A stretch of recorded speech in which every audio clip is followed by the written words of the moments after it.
Welcome to Alexandria, planning of the city.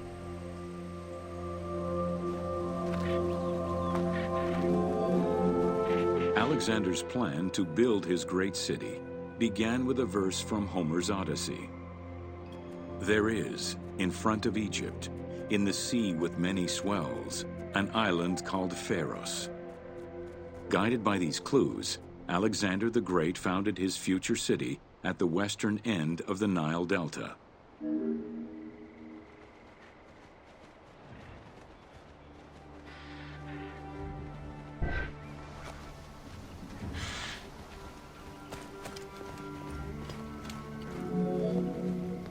Though Alexander considered this location ideal for his great city, it presented considerable challenges.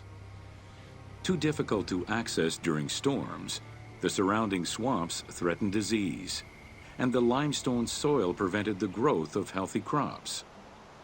However, due to the influence of his mentor Aristotle, Alexander the Great recognized that the true value was its strategic emplacement. Alexander knew that in controlling Pelusium to the east, Memphis to the south, and his crowning glory Alexandria to the west, he would create a triangular stronghold, allowing him to control the entire delta while giving him access to the Mediterranean.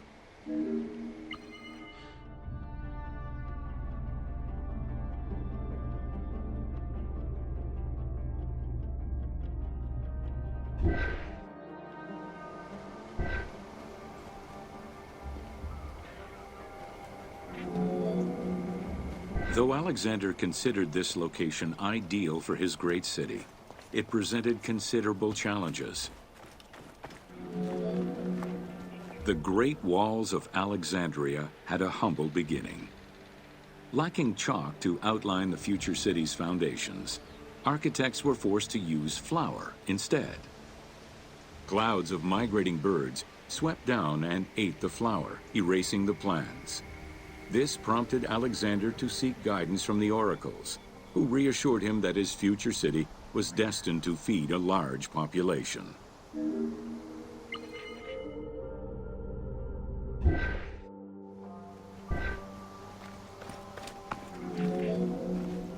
Excavations led by Mahmud Bey el-Falaki in the 19th century revealed that the wall enclosure measured approximately 5.2 kilometers in length and 2.2 kilometers in width.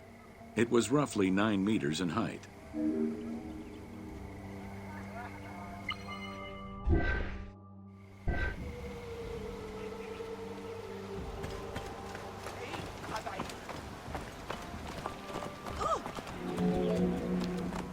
These formidable ancient walls would resist a number of attacks, including fending off the king of Syria in 169 BCE.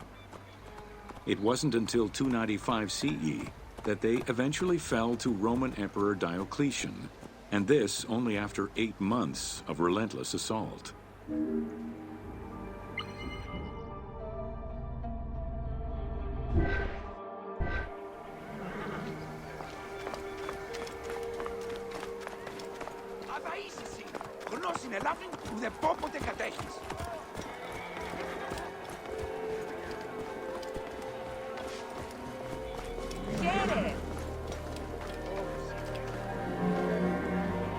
Alexandria's principal architect, Dinocrates, chose a Hippodamian grid plan.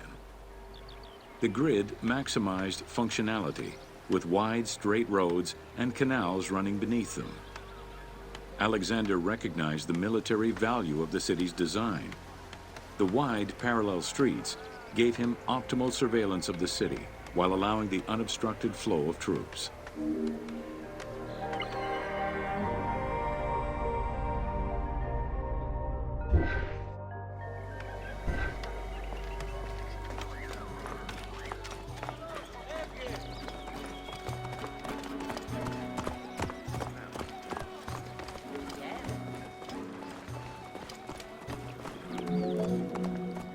A central corridor ran from the Mediterranean's north port down to Lake Mareotis to the south.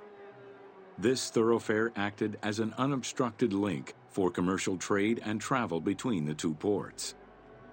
Many of the streets were bordered with grand buildings and parks, including Canopic Street, with its impressive gate bordering the eastern end.